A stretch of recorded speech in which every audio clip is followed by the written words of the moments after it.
Bienvenidos a nuestro programa Palabras para una vida abundante. Me da mucho gusto estar con ustedes nuevamente. En esta mañana les voy a compartir acerca de la enriquecedora búsqueda de Dios. Buscar a Dios es la forma de vida que caracteriza a los verdaderos creyentes, que los enriquece y los convierte en bendición para su medio social. Uno de los mejores estímulos que tenemos para buscar a Dios son los referentes. Tener a quien seguir es una de las formas que Dios tiene de salvar. Muchas cosas buenas del cristianismo, como las que tienen que ver con nuestra devoción, se aprende cuando tenemos a quien imitar de parte de Dios. Vamos a leer en el Evangelio de Lucas, capítulo 11, en los primeros versículos, algunos apartes que tienen que ver con lo que les acabo de mencionar. Dice Lucas 11, del 1 al 4.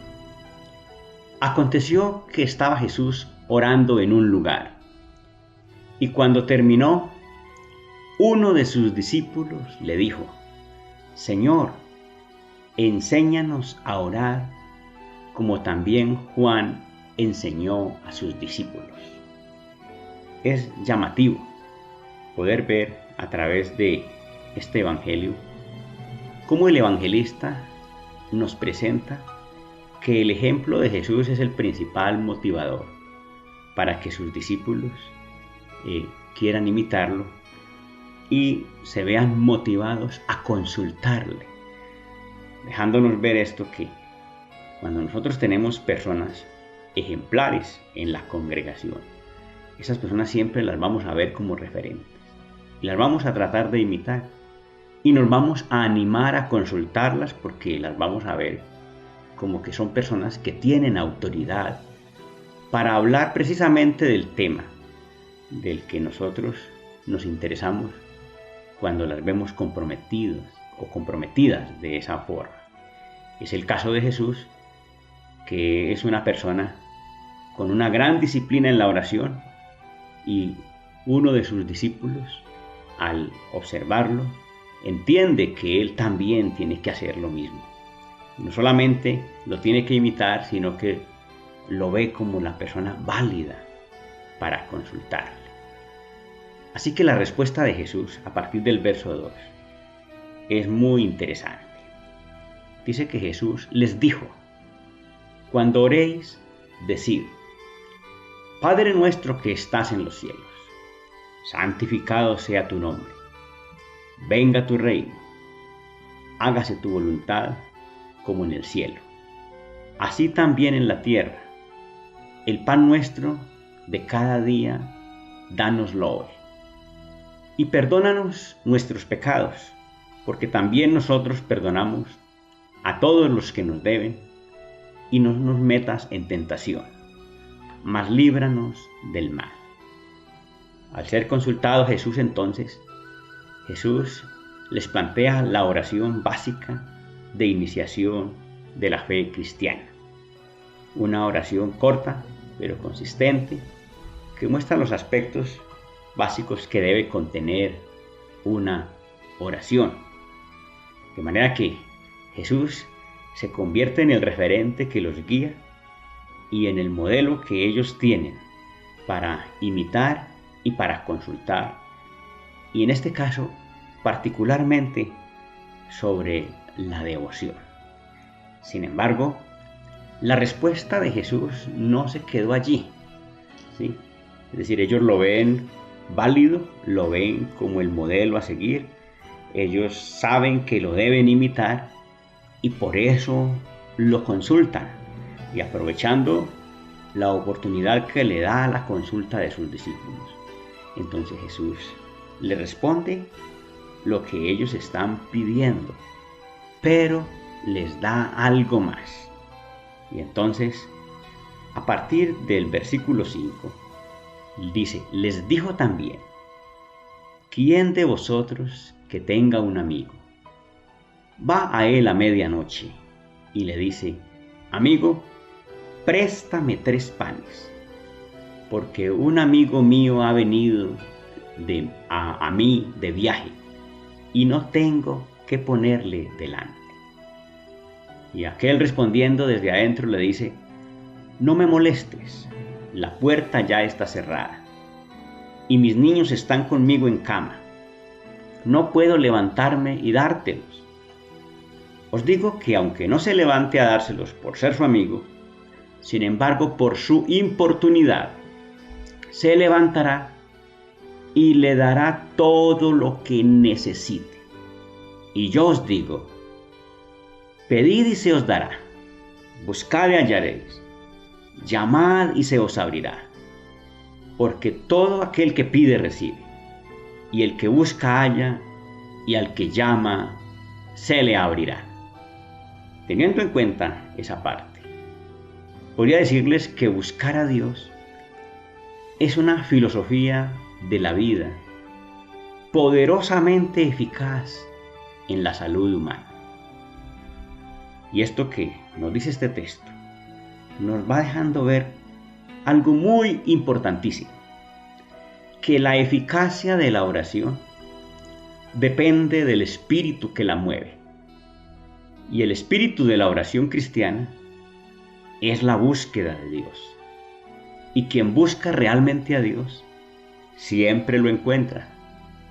Y quien lo encuentra siempre tendrá mucho que dar. Según el texto mencionado, el ejemplo que Jesús coloca como figura de cuál es el espíritu que debe mover la oración llama poderosamente la atención. ¿Por qué?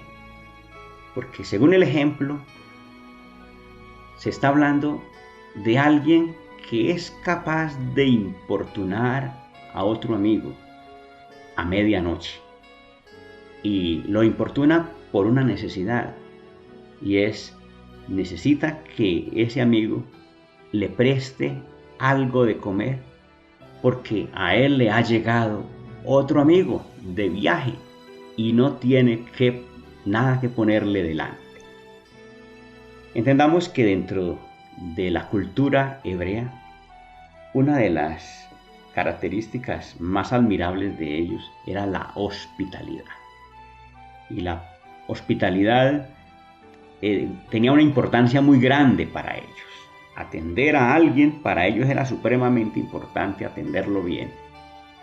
Y si le llega a alguien de visita y le llega tarde y da la casualidad que en ese momento él no tiene nada para atenderlo adecuadamente, él considera que es imperiosa la necesidad de atender adecuadamente a su anfitrión. Y por eso no tiene inconveniente de ir a importunar a un amigo de él. Tendría que ser un vecino. Y por lo que se dice allí, se entiende que era una cosa muy propia de la cultura de ellos, ¿sí? Buscar recursos entre personas cercanas para resolver situaciones que se podían presentar cotidianamente.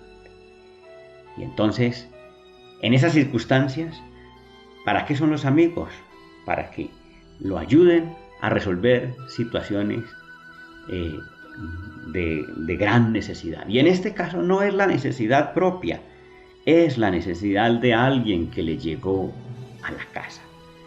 De manera que en esta figura entonces, esta persona sale a buscar a su amigo, pero no para resolver algo de él, sino para pedir algo, para tener que darle a otro.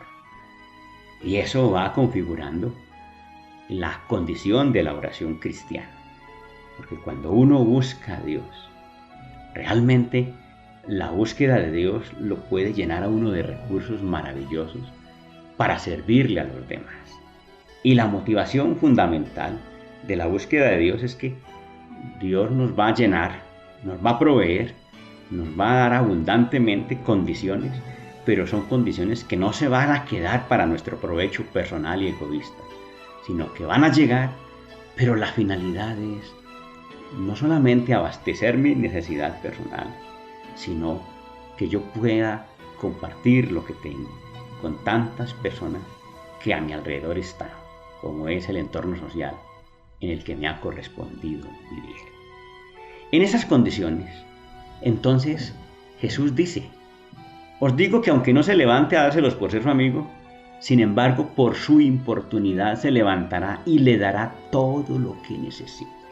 Es decir, la importunidad y la motivación que los llevó a ser inoportuno, dejando ver que para la oración no hay horario, que la oración está como recurso de Dios para el instante en que sea necesaria, ¿sí? En este caso como expresión de nuestra devoción, como recurso de Dios que nos pone en forma para hacer lo que debemos hacer. Y miren que como lección, como enseñanza, entonces el versículo 9 y 10 nos dicen algo contundente. Y yo os digo, pedid y se os dará, buscad y hallaréis, llamad y se os abrirá. Porque todo aquel que pide recibe, y el que busca halla, y al que llama se le abrirá. Entendiendo que si la oración se hace en el espíritu correcto, si la búsqueda es realmente una búsqueda, indefectiblemente lo vamos a hallar. Vamos a encontrar al Señor, y la presencia de Dios va a significar respuestas, va a significar soluciones, va a significar alternativas. Ese es el planteamiento que Jesús dice, es algo que no falla. Y miren ustedes que para aclarar eso, contrasta con lo que dice la carta de Santiago. Y Santiago dice en el capítulo 4, en los primeros 3 versículos: ¿de dónde vienen las guerras y los pleitos entre vosotros? ¿No es de vuestras pasiones las cuales combaten en vuestros miembros? Es decir, eso es un espíritu extraño, que es el que produce disensiones, distanciamiento, condiciones digamos que no son sanas, de disputas, de condiciones de alejamiento, que están expresando estados del ser humano que no son sanos. Codiciáis y no tenéis, matáis y ardéis de envidia, y no podéis alcanzar, combatís y lucháis, pero no tenéis lo que deseáis porque no pedís, es decir, porque no se pide en el espíritu correcto. Y cuando el espíritu no es el correcto, entonces la vida está contaminada con todas esas cosas, y en tales condiciones esa búsqueda no da resultado porque no es una búsqueda cristiana. Y el versículo 3 es lo más claro que puede ser: pedís y no recibís, porque pedís mal, para gastar en vuestros deleites. Esta es una forma de oración mal hecha, en un espíritu extraño, contrastando con la anterior, porque en la anterior la persona es movida no por su deleite, no por su egoísmo, no por lo personal, está motivada por la necesidad ajena. Pide para los demás, no pide para él. Y en el espíritu correcto, entonces, la respuesta de Dios siempre será eficaz. Así que, partiendo de eso, uno tendría que decir que la eficacia de la oración depende del espíritu que la mueve.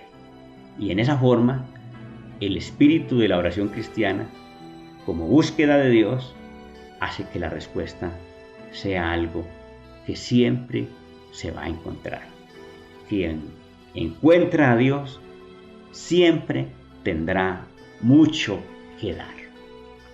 Finalmente, vamos a ver, según Lucas, que el gran regalo que Dios ha preparado para los hombres que lo buscan es su espíritu. Podríamos decir que si hay algo que enriquece la condición de los seres humanos, es la presencia del Espíritu de Dios. Y por eso lo que hace una persona que busca a Dios está motivado por el deseo de abundar más en el don más precioso que Dios tiene para los creyentes. Miren que en ese mismo texto de Lucas 11, en los versículos 11 al 13, está esta parte definitiva. ¿Qué padre de vosotros, si su hijo le pide pan, le dará una piedra? ¿O si le pide pescado, en lugar de pescado le dará una serpiente? ¿O si le pide un huevo, le dará un escorpión? De hecho, en condiciones naturales normales, eso nunca va a suceder. Pues, si vosotros siendo malos, sabéis dar buenas dádivas a vuestros hijos, ¿cuánto más vuestro Padre Celestial dará el Espíritu Santo a los que se lo pidan? Noten, en condiciones normales un padre siempre quiere lo mejor para sus hijos. Y cuando su hijo le pide algo, siempre le dará cosas buenas. Con todo eso, según la teología de los evangelistas, nosotros no dejamos de ser malos, porque el único bueno es Dios. Ni siquiera Jesús aceptó ser bueno, dando el reconocimiento de que toda bondad viene de Dios. Y si el único bueno es realmente Dios, ¿cómo serán las cosas buenas que Dios nos puede dar?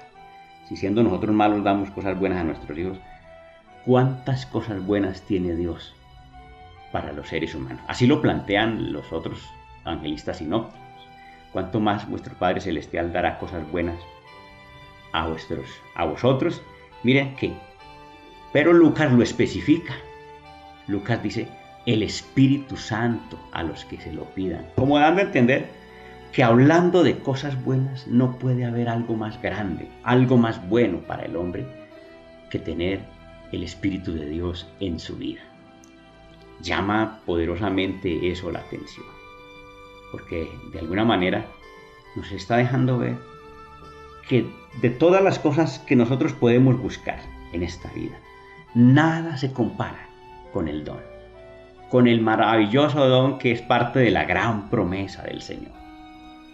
Miren ustedes que en textos proféticos como el de Isaías, que habla de la era mesiánica, por ejemplo en el capítulo 11 de Isaías, en esa maravillosa expresión de lo que sería la era mesiánica, dice en los primeros versículos, saldrá una vara del tronco de Isaí y un vástago retoñará de sus raíces, ¿sí? Para entroncar a Jesús con David, entendiendo que Isaí es el padre de David. Y reposará sobre él el Espíritu de Jehová. De hecho, al relacionarlo con David, estamos hablando del Mesías Rey. Pero unas características de ese Rey es que será movido por el Espíritu de Jehová. ¿Y qué será el Espíritu de Jehová en él? Pues presenta tres vinas, ¿sí? El espíritu de sabiduría y de inteligencia, como un conjunto. Espíritu de consejo y de poder, el otro conjunto. Y por último, espíritu de conocimiento y de temor de Jehová. Miren ustedes, esas tres vinas que configuran la idea de un hombre sabio 100%, de un hombre confiable, de un hombre semejante a Dios por las características que su espíritu le da. Y ese espíritu producirá esto, y le hará entender diligente en el temor de Jehová. No juzgará según la vista de sus ojos, ni arguirá por lo que oigan sus oídos, sino que juzgará con justicia a los pobres, y arguirá con equidad por los mansos de la tierra, y herirá la tierra con la vara de su boca, y con el espíritu de sus labios matará al impío. Entiendan que es el Espíritu de Dios en alguien que está relacionado con la condición del Mesías Rey, con alguien de poder para ayudar con poder para ayudar a los demás.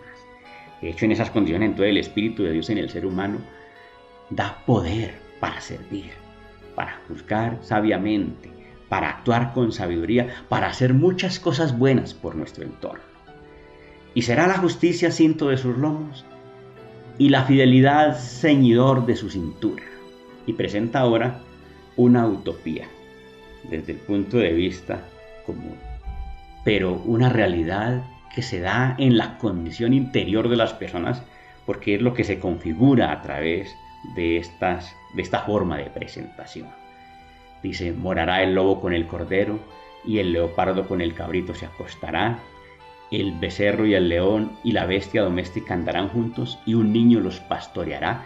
De hecho, eso literalmente será imposible, pero en términos espirituales, los seres humanos estarán tan unidos como un efecto del Espíritu de Dios en alguien que genera un entorno favorable. Y la vaca y la osa pacerán sus crías, se echarán juntas y el león como el buey comerá paja. Y el niño de pecho jugará sobre la cueva del áspid y el recién destetado extenderá su mano sobre la caverna de la víbora.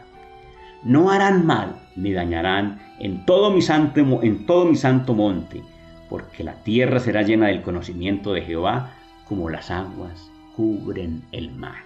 Eso es lo que hace Dios a través de una persona que tiene su espíritu.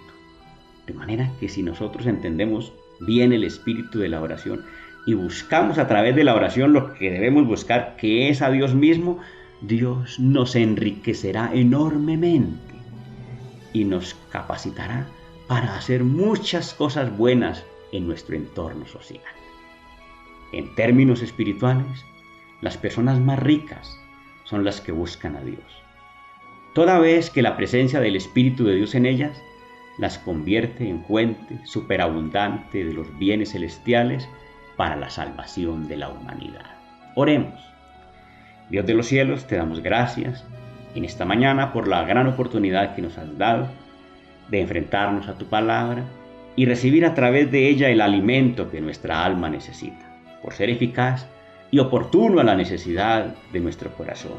Aquí estamos dándote gracias por tu palabra y te pedimos en el nombre de Jesús que nos ayudes a ser consecuentes con lo que hemos oído, a poner en práctica tus palabras y de esa manera, entendiendo, Señor, que nuestra salvación será real por tu presencia en nuestra vida y también porque nos permitirás enriquecernos enormemente para servir a la humanidad que nos rodea. En el nombre de Jesucristo, gracias Padre por escucharnos. Amén. Bien, amigos y hermanos, muchas gracias por estar presentes en esta audición. Que Dios les bendiga grandemente.